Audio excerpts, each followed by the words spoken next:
বাংলাদেশের কিছু বুদ্ধিজীবীদের দ্বারা প্রতারিত হয়। তাদের চমকপ্রদ কিছু কথা তাদের ব্রেনকে নাড়া দেয়, চটকদার কিছু কথায় তারা ইসলাম থেকে মুখ ফিরিয়ে নেওয়া শুরু করে।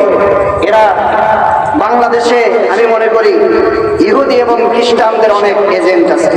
আপনারা বলবেন হুজুর এটা আবার কি বলেন? আমি বলি হ্যাঁ, এটা অবশ্যই সত্য কথা যে ইহুদি এবং খ্রিস্টানদের অনেক এজেন্ট আছে যারা সুকৌশলে বিভিন্নভাবে আমাদের মুসলমানদের ঈমান হরণ করার মিশন নিয়ে তারা কাজ করতেছে। এর ভিতরে একটা মিশন হচ্ছে সারা বাংলাদেশে খ্রিস্টান মিশনারি যেগুলো আছে, এনজিও যেগুলো আছে, এগুলো ছলে বলে কৌশলে মুসলমানদের ঈমান ধ্বংস করার কার্যক্রম নিয়ে মাঠে নেমেছে। কথা বলেন ঠিক কিনা? আপনাদের কাছে রিপোর্ট নাই, আমার কাছে আছে।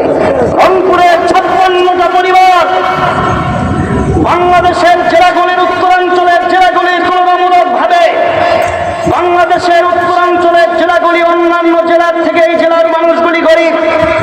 পাহাড়ি অঞ্চলের ভিতরে খ্রিস্টান মিশনারিগুলি কাজ করে, গরিব জেলাগুলিতে তারা কাজ করে বলে তোমার খাবার নাই, আমার থেকে খাবার নিয়ে দাও, তোমার ঘর নাই, তোমাকে আমরা ঘর দেব, তোমার বাড়ি নাই, তোমাকে বাড়ি দেব, ছাগল কিনে দেয়, গরু কিনে দেয়, টাকা দেয়, সুদের উপরে লোন দেয়, দিয়া এরপরে বলতেছে, এরপরে এরা কি করে ধীরে ধীরে একটা করে চটি বই দেয়, এরপরে বিভিন্ন ভাবে যিশুর নাম শিখাইয়া এরা বলে দেখো যে ইসলাম তোমাদেরকে খাওয়াতে পারলো না, যে ইসলাম তোমাদেরকে পড়াতে পারলো না, যে ইসলাম তোমাদেরকে অর্থনৈতিক মুক্তির গ্যারান্টি দিতে পারলো না, ওই ইসলাম আখিরাতে তোমাদের কিছুই করতে পারবে না। সুতরাং আমরা যিশুর উপাসনা করার কারণে, খ্রিস্ট ধর্ম মানার কারণে আমরা নিজেরাও স্বাবলম্বী, তোমাদেরকেও দারিদ্রতা দূর করে বিমোচন করে তোমাদেরকেও স্বাবলম্বী বানায় দিতেছি।